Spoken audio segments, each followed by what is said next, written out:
The importance of early identification is that the longer someone goes without treatment, the more difficult it can be to bring about the improvement that we'd like to see as a result of treatment once it is implemented.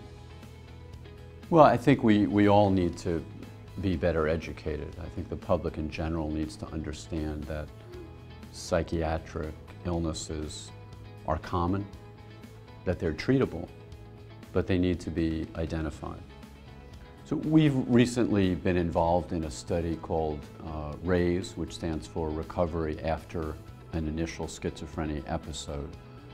And that involved enrolling 404 first episode psychosis patients at 34 community clinics in 21 states across the United States.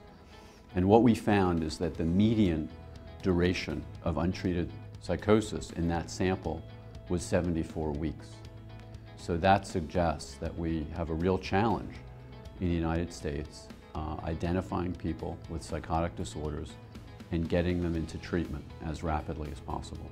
Well, we think it's critical to intervene early because imagine if you have an illness which is impacting your ability to function, to relate to people in your family or your friends or your intimate relationships, your ability to work or to go to school, to even think logically. The longer that something like that continues, the more difficult it can be to get back on track once treatment is implemented. So if we see someone who has a change in functioning, change in social relationships, difficulty doing the things that they used to do, we should be concerned. It doesn't mean necessarily that there's a serious illness, but it's worth an evaluation. And I think if anyone has any questions, there's no harm in seeking a consultation from a professional, getting a sense of what's happening. The important thing is to get professional evaluation if there's any question about how someone is doing. Well, I think people need to understand that the brain is an organ like any other organ in the body, but it's incredibly complicated. There are hundreds of millions of nerve cells communicating with each other all the time.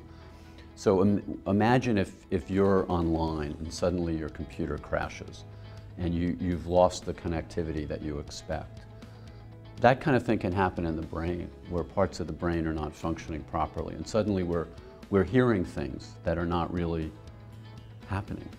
So imagine what it's like if you've got these sensory inputs, like hearing a voice when there's no one there, and you're trying to concentrate on something, but that's happening. Or imagine if your thoughts aren't connected properly. There's something wrong in the way that your thought processes are working, and how devastating that can be. But these are, this is a result of changes in the brain, that the brain isn't functioning properly. And we understand when the heart isn't functioning properly or the kidneys aren't working the way that we expect them to, but we have a hard time conceptualizing that something can go wrong with the brain.